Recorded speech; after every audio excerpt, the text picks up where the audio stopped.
మిత్రులారా, ఒక విద్యాశాఖ మంత్రి ఈ రకంగా మాట్లాడొచ్చా? ఒకవేళ నిజంగా ఇంజనీరింగ్ విద్యలో కొంత గ్యాప్ ఉంటే ఉండొచ్చు, నేను కాదనట్లేదు, స్కిల్ గ్యాప్ ఉంటే ఉండొచ్చు. కానీ విద్యాశాఖ మంత్రి గారు నువ్వు దాన్ని ఎట్లా పూడుస్తావనే దాని మీద నువ్వు సమాధానం చెప్పాలి.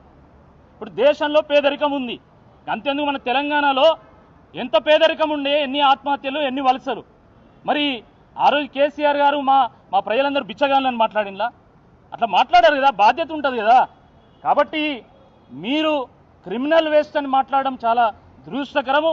హార్వర్డ్ వేయిన్లు వారం రోజులు శిక్షణ తీసుకున్నాకన్నా ఆయన మారుతాడని చెప్పి అధికారులందరూ భావించిళ్ళు.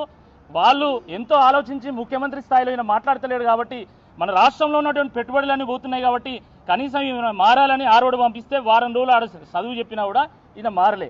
ఇప్పుడు తలకాయ పట్టుకుంటున్నారు అధికారులందరూ కూడా.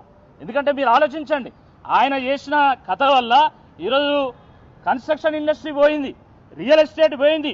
ఇప్పుడు దీనివల్ల ఈ ఉన్న ఐటీ, మ్యానుఫ్యాక్చరింగ్, ఈ సర్వీసెస్ ఇండస్ట్రీ కూడా పోతే రాష్ట్రం మొత్తం దివాలా తీసేటువంటి ఒక పరిస్థితి ఉంటుంది.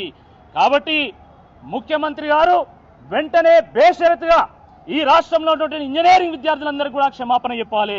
క్షమాపణ చెప్పకపోయినట్టయితే తప్పకుండా నువ్వు అప్లికేషన్ రాయరాదు అన్నావు కదా, జాబ్ అప్లికేషన్ రాయరాదు అన్నావు కదా, కొడంగల్లో నామినేషన్ అప్లికేషను తప్పకుండా 1,00,000 మంది ఇంజనీర్లు రాస్తారు, తప్పకుండా పోటీ చేస్తారు, నీ మీద నిన్ను ఓడించేటువంటి ఒక ప్రయత్నం చేస్తారు రేవంత్ రెడ్డి గారు అని చెప్పి హెచ్చరిస్తూ వెంటనే మరి క్షమాపణ చెప్పాలి.